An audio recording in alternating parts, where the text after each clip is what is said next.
जय श्री राधे कृष्णा। हमारे YouTube channel में आप सभी का फिर से स्वागत है। दोस्तों, आज हम आपको अनंत चतुर्दशी व्रत कथा का श्रवण करा रहे हैं, जिसके करने से आपको मनोवांछित फल की प्राप्ति होगी।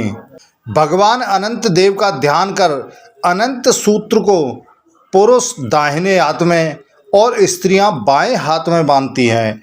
इस व्रत के प्रभाव से उन्नति और सौभाग्य तथा मनोवांछित फल की प्राप्ति होती है। अनंत चतुर्दशी व्रत भाद्रपद मास में शुक्ल पक्ष की चतुर्दशी तिथि का रखा जाता है। इस दिन को अनंत चौदस के नाम से भी जानते हैं। अनंत चतुर्दशी के दिन भगवान विष्णु के अनंत स्वरूप की पूजा की जाती है। इस व्रत के प्रभाव से जातक को अनंत फलों की प्राप्ति होती है। अनंत चतुर्दशी के दिन गणेश विसर्जन भी किया जाता है। यह दिन 10 दिनों तक चलने वाले गणेशोत्सव का आखिरी दिन होता है। धार्मिक मान्यताओं के अनुसार यह व्रत 14 साल तक लगातार अनंत चतुर्दशी का व्रत रखने से विष्णु लोक की प्राप्ति होती है। जब पांडव जुए में अपना राज्य हारकर वन में कष्ट भोग रहे थे, तब भगवान श्री कृष्ण ने उन्हें अनंत चतुर्दशी व्रत करने की सलाह दी थी। पांडवों ने अपने वनवास में हर साल इस व्रत का पालन किया। इस व्रत के प्रभाव से पांडव महाभारत के युद्ध में विजयी हुए। ऐसा कहा जाता है कि सत्यवादी राजा हरिश्चंद्र को भी इस व्रत के प्रभाव से अपना राज्य भी वापस मिला था।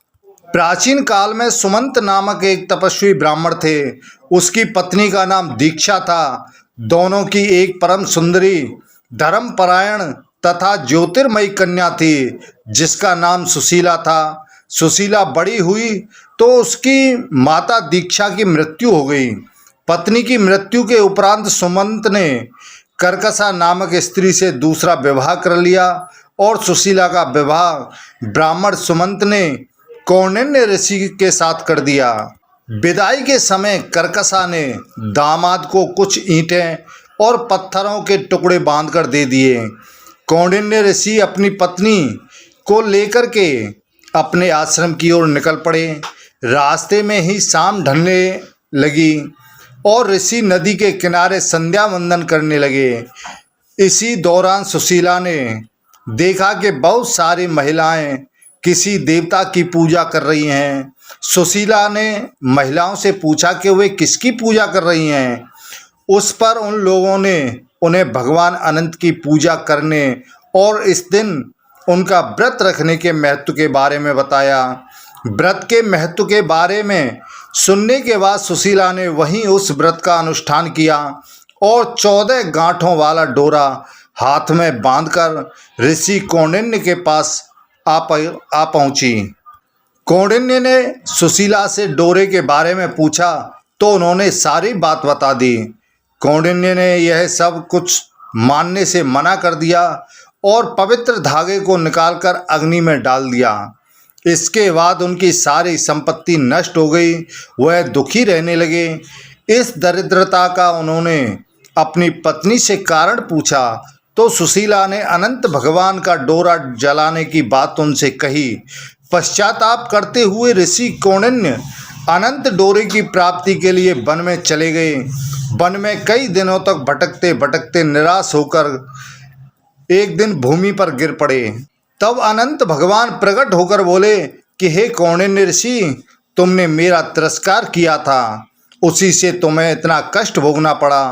तुम दुखी हो, अब तुमने पश्चाताप किया है, मैं तुमसे प्रसन्न हूँ। अब तुम घर जाकर विधि पूर्वक अनंत का व्रत करो। 14 वर्षों तक व्रत करने से तुम्हारा सब दुख दूर हो जाएगा। तुम धन धान्य से संपन्न हो जाओगे।